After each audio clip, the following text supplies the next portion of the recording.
Vashi toll नाक्यावर मोठ्या प्रमाणावर वाहतूक कोंडी झालेली आहे।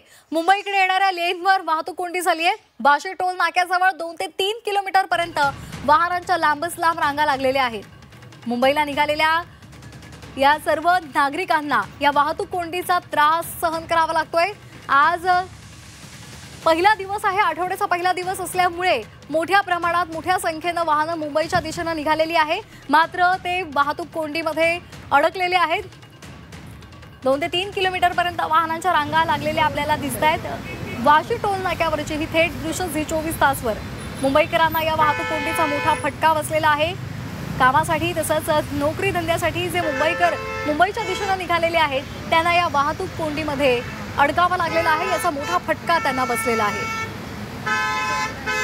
तर तिथला आढावा घेतला आमच्या प्रतिनिधी स्वाती नाईक यांनी, पाहूयात।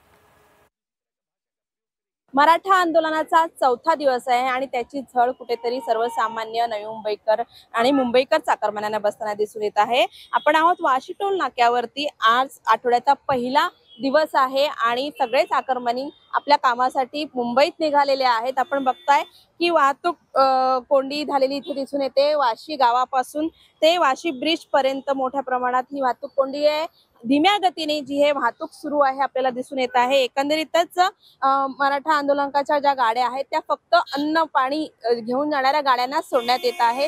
मुंबईच्या एंट्री पॉइंट वरतीच मुंबई पोलीस देखील नाकाबंदी केलेली आहे। गाड्या हा चेक करून पाठवण्यात येत आहेत। एकंदरीत त्यामुळे जी आहे वाहतूक कोंडी सकाळच्या वेळेला झालेली दिसून येते। यामुळे जी चाकरमानी मुंबईत जाणारे आहेत त्यांना मात्र कुठेतरी याची झळ पोहोचताना आपल्याला दिसून येत आहे।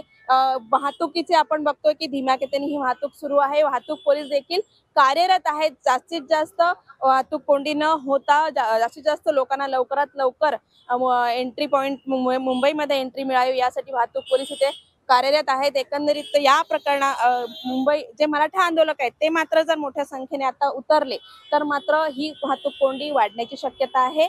याची दखल देखील वाहतूक पोलीस घेताना दिसून येत आहेत। Swati Naik, Zee media, Navi Mumbai.